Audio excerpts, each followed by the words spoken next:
This is Invasions Volume 1 from Wisdom Owl Games, and this is the situation at the end of the first turn of the game. Now, this game is quite it is a complicated game. I'd actually put it at the low end of high complexity, mainly because of its the mechanics. It's very deterministic and very mechanical in the fact that there's loads and loads of special rules that make the various kingdoms and empires behave much as they would have done historically. It's hardwired. You don't have to go the historical route, but if you do, you get more victory points going the historical route. For example, we looked at somewhere like the Franks. The Franks have got to get control of Gallia. If they get control of Gallia, they get a lot of extra points, which is historically what happened. The Franks settled in Gallia. So anyway, that's worth noting. If we're looking at what's actually happened, the Empire has done pretty well. The Emperor Julianus has kept things together, and they've actually even increased the size of the Empire slightly by capturing Assyria from the Persians and capturing this city, Nisbia or whatever it is. I can't see that, I can't read that small writing anymore. They've taken a lot of casualties that they've lost. You've got to remember the Empire, even though it's administratively in two pieces, it is actually a single empire. It's got a couple of leaders for East and West, but the actual emperor himself is emperor of all of the provinces of Western and Eastern Rome. He's a good commander.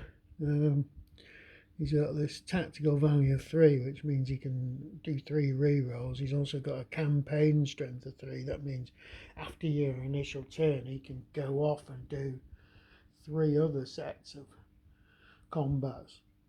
So there's been a lot of fighting in the east in Persia. They've been knocking chunks off each other over and over again, and Persia finally come out worse. Persia's big problem is they'd have to deal with the Guptas as well, who've snaffled up a Sogdian province off the Sogdians, who are a Persian client, and they've also taken a Persian province here as well.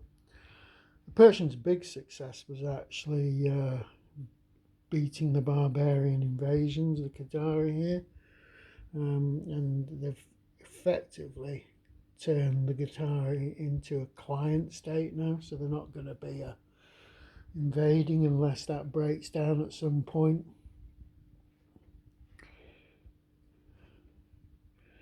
Otherwise, the Persians they've had a hard time here. They've lost a lot of troops, but they're a fairly rich nation, and they should be able to retrieve a lot of this. It's a lot easier for them to rebuild their army than it is for a Roman faction.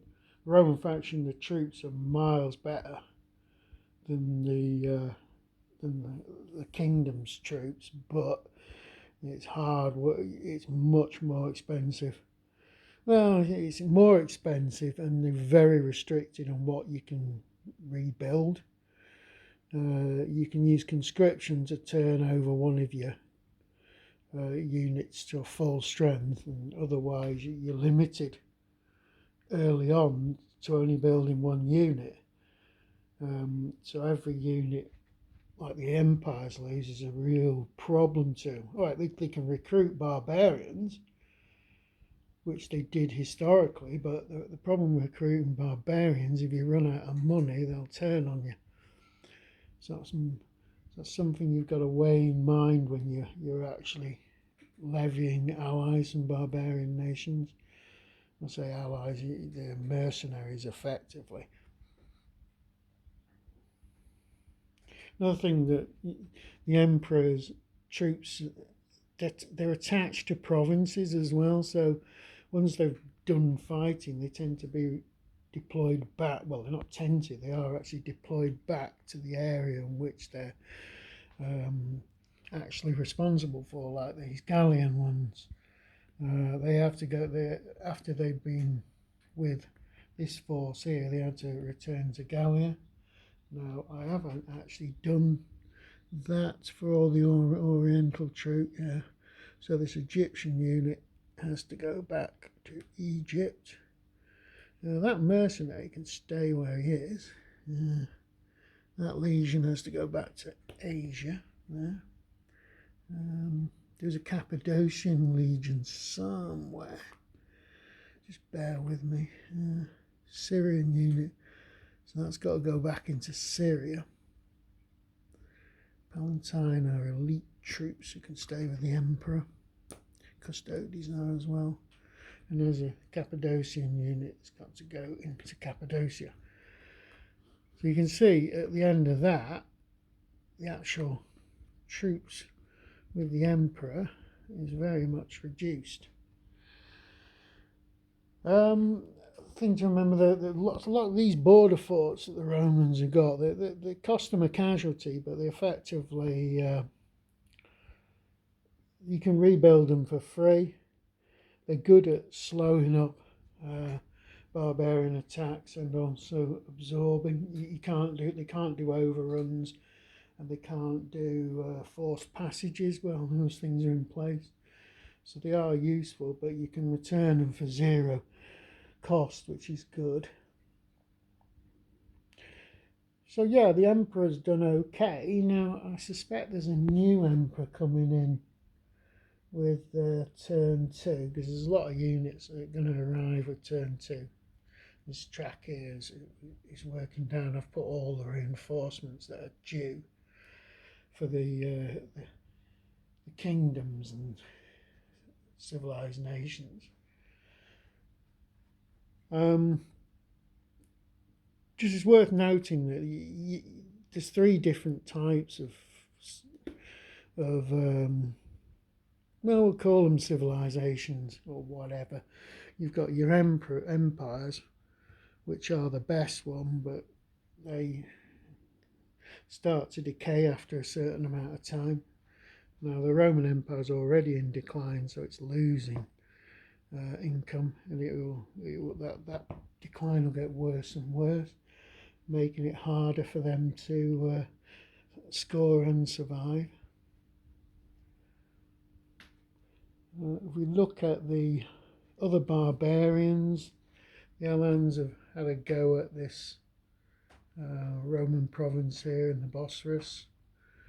The Goths, there was a Gothic intrusion into Pannonia or Illyrium that was pushed back. The Alemanni, the Germans here, got quite deep into Gallia at one point, but they were forced back. The Franks did nothing, mainly because they're in an alliance with the Romans anyway, and they're both on the same red faction. So it's not really. I've got a cat here, sort of, who's taking over the board. Right, so this turn now we will see a lot more invasions. I think this is what I call the Gothic storm is going to hit us now. The big problem is the Huns are effectively driving all these barbarian tribes directly into the imperial territories, and all of these like kingdoms are pre-programmed to head into Roman territory. So yeah, as I was saying, the empires are the best, but they're the ones that are hardest to maintain because they gradually decline. You've got kingdoms like Persia and Guptids here, which are like civilized, and there's quite a few civilized minor nations all over the place, like Colchis, Armenia, Iberia, I think it's called. And of course, there are the barbarians, who are a bloody nuisance. Yeah, kingdoms have the advantage of they can recruit quite quickly, as long as they have the treasury to do it. Empires I've already described a struggle to build troops, and we've got the barbarians who effectively receive reinforcements via reinforcement schedules, as you see on here. Okay, that'll do for a description. It's been difficult to run the game, and it's taken a bit of time to get used to it, but it's perfectly playable in this form now. I've no idea how this is going to come out. I'm scoring victory points by just putting these coins down. Now, I haven't done all the end of turn victory points yet. The empires tend to do really well from scoring at the end of the turns. Well, they'll gradually start losing victory points and things as they lose actual provinces, they'll abandon things, and also when their cities and territories are looted. But all in all, the emperor can be well pleased with what he's achieved. He's weathered the first phase of the barbarian invasions. Can he withstand this cat, though? An absolute monstrous thing which is heading across the steppes into Germany.